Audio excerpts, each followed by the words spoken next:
Agar zalodingiz bo'lmasa, siz shunchaki mag'lub bo'lasiz. Hozir esa zalodni to'g'irlashni va mana bunday otishni o'rganamiz. Xullas, hammaga hayyo do'stlar, sizlar bilan har doimgidek Grinch. Bugungi videoda TDMda pro kabi o'ynashni va 3 ta headshot urishni o'rganamiz. Xullas, bu video sizlarga aniq foydasi tegadi.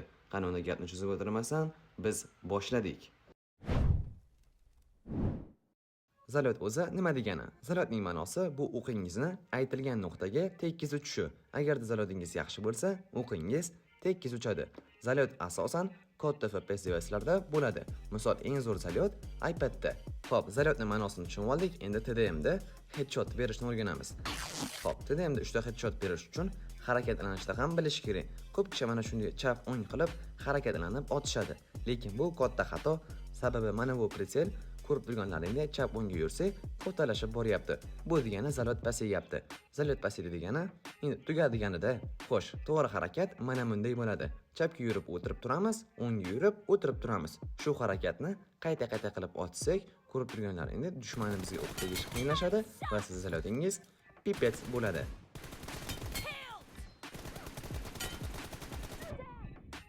TDMda любое время mana bunday pik janglar bo'lib turadi, lekin ko'p kishi qanday qilib to'g'ri pik qilishni bilmaydi. Hozir esa qanday pik qilishni o'rganamiz. Xo'p, birinchi o'rinda dushmanda qattaligini aniq infosini to'plab olamiz va kalla yeganni bosamiz va kallamizni chiqarib, siraz o'tirishni bosamiz. Va qarabmizki, dushmanimizga 3 ta hit tegadi va bu pikdan keyin dushmanimiz mana shu gapni aniq aytadi. Nixuya себе, блядь. Tak, TDMda eng muhim narsalardan bittasi bu dushmanda fikrini o'qish.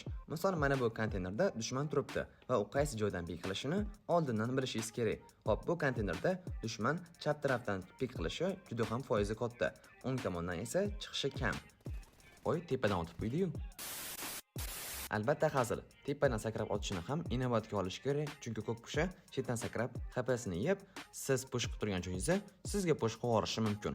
O'shaning uchun strahobkani olib, chapdan chiqish foizi 70%, o'ng tarafdan 20%, 10% shu tepadan. Hop, чувствительность va настройка. Tak, чувствительностьda hech qachon content makerlardan olmang. Chunki ular 10 ta o'yindan bitta chiroyli chiqib qolgan kiyimni video qilib qo'yadi. Keyin nimaymanda hit bermayapti degan savollarni o'zingizga berasiz. Maslahatim haqiqiy demerlardan olinglar. Misol, Aslanboy, Timur va shunga o'xshash insonlardan olinglar. Chunki ular TDMda content makerlarga nisbatan ancha tushunadi. Чувствительностьda ham hit berishni ham ular ko'proq tushunadi. Hop, nastroykada ko'p kishi mana shu iPad versiyani 90 qilib katta xato qilishadi. Bu juda ham katta xato, chunki 90 qilib qo'ysangiz TDMda headshot berish kamayib boradi. Maslahatim 80 qilib qo'yinglar, chunki 80 da hit berish oson. Erangil boshlashdan oldin o'zingizga to'g'rilab olasizlar. TDMda esa 80 qilib olishni maslahat beraman.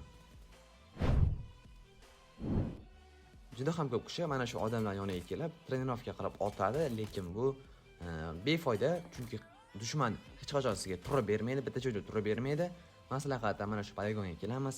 Men qanday qilib videoda to'g'rilagan bo'lsam, nastroykalarda xuddi shuni to'g'rilaysiz, xolos siz o'ziga qulayini to'g'rilab olishingiz mumkin. Shu joyda maslahatim trenirovka qilinglar, chunki bu yerda tez qimillash, sekin qimillash hamma narsasi bor. Shu yerda o'ziga qulayini tanlab, shu yerda trenirovka qilishingizni maslahat beraman. Chunki mana bu yerda trenirovka qilib, mana hozirgi rezultatimi ko'rib turganlaringdek, ishda headshotlar berib yuribmiz-da. Shu bilan videomiz o'z nihoyasiga yetdi. Video yoqqan bo'lsa like bosing, kanalga ham obuna bo'lib qo'yishingiz chiqmasin, chunki 20 mingta bo'lishimizga oz qoldi. 20 mingta bo'lsa, albatta o'zimizning Telegram kanalimizda mini konkurslar qilamiz. Telegram kanalimizga ham obuna bo'lib qo'yinglar. Hamma ma'lumotlar, yangiliklar, ko'p narsa o'sha yerda bo'ladi. Xullas, keyingi videolarda ko'rishguncha salomat bo'ling.